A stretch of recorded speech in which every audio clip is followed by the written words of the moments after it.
The Civil War is over. Survivors head out across the frontier. A vast wilderness separates east and west. Veterans become railwaymen, cowboys, settlers. Conquering nature, they'll unite the continent. Their mission, to tame the Wild West.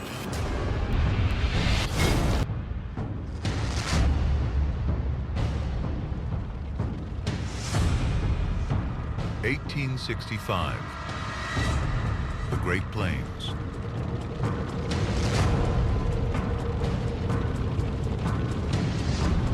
Where 30 million buffalo roam.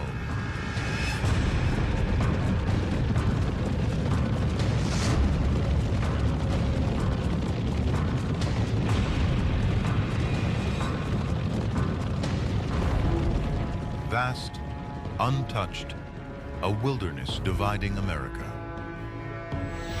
Crossing the continent takes 6 months. 20,000 die on wagon trains. By ship, it's an 18,000-mile journey around South America. To conquer the wilderness and unite East and West, President Lincoln greenlights a transcontinental railroad. 2,000 miles long. It will transform the nation, triggering a tidal wave of settlement across the Great Plains. The railroads were vital to the expansion of America.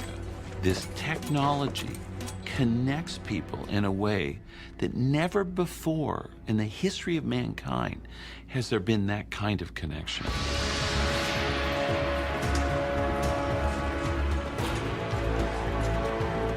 America's ancient wilderness meets modern American steel and muscle. A 6-month journey across the continent is cut to 6 days.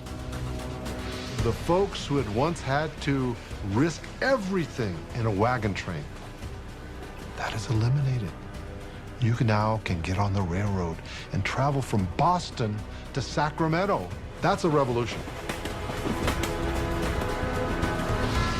The internet of the era, the Transcontinental Railroad changes everything it touches, triggering a mass migration to the Great Plains.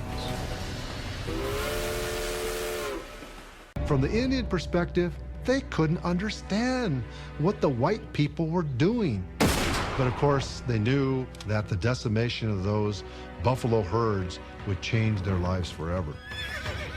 The Plains Indians depend on the buffalo and worship them. The buffalo were our strength, from whence we came, and at whose breast we suck as babies all our lives. Black Elk is 6 years old when the railroad arrives. Unlike the white hunters, his people waste none of their kill. Sinews become bowstrings.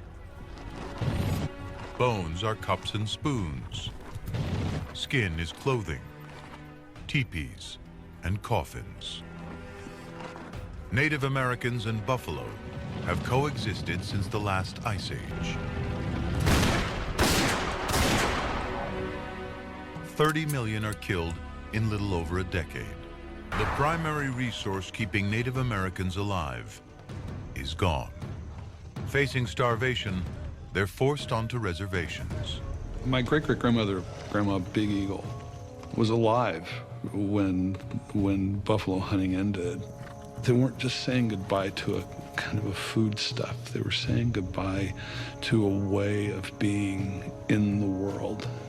And I think for them to look back on that was just unspeakably sad.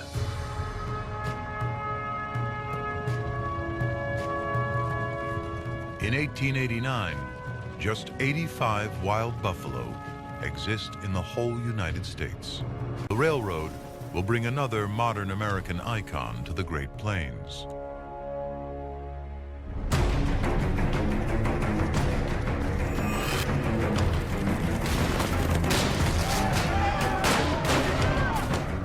The last of the great frontiersmen. The cowboy. The country's booming population needs food. In Texas, over 6 million cattle roam wild. Worth $4 a head here, but back east, they're worth 40. By 1868, the railroad spreads from the east, crossing Kansas, but it hasn't reached Texas. There's still 1,000 miles of Wild West between the herds and the railroad. For that kind of cattle drive, America needs a new kind of hero.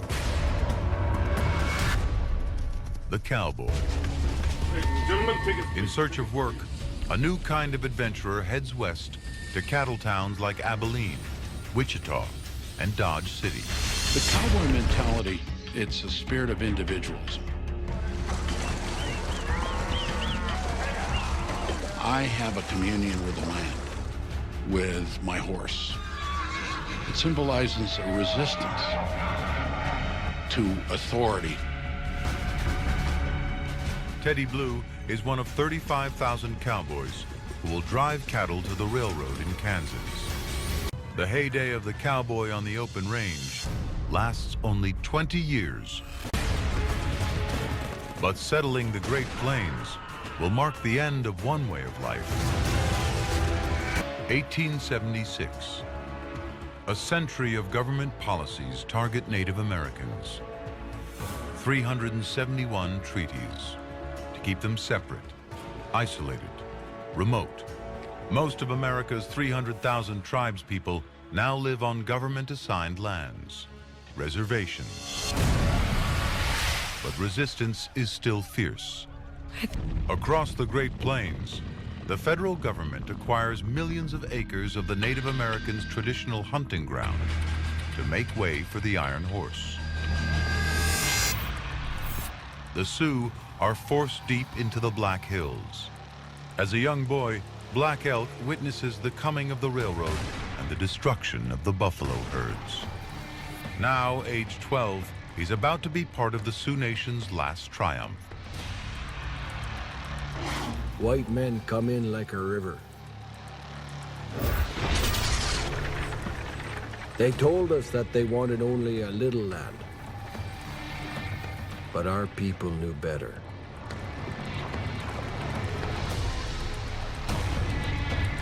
Gold is discovered in the Black Hills. 100,000 prospectors rush in to seek their fortune. The federal government wants to clear the area.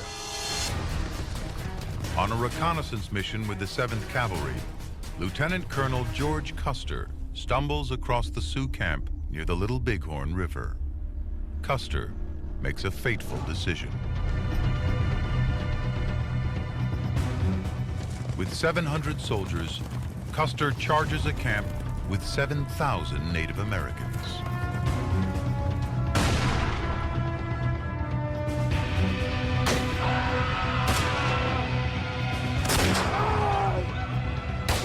Within 3 hours, all the men in Custer's regiment are dead.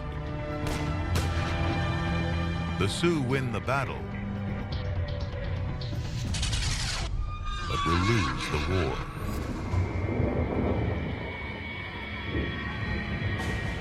In response, U.S. soldiers force 3,000 Sioux warriors onto reservations. The rest scatter in small bands. Over the next 14 years, the Plains Indians struggle to survive until the incident that finally defeats the Great Sioux Nation. Wounded Knee is a great scar on the American landscape. December 29th, 1890. The last band of independent Sioux surrender beside Wounded Knee Creek. As the cavalry disarms them, a gun goes off accidentally.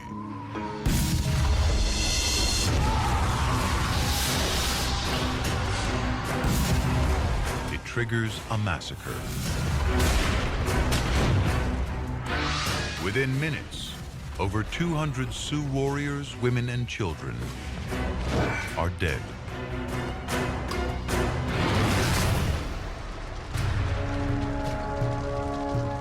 Now 27, black elk survived. When I look back now, I can still see the butchered women and children lying heaped and scattered, as plain as when I saw them with eyes still young. And I see that something else died there. A people's dream died there. It was a beautiful dream.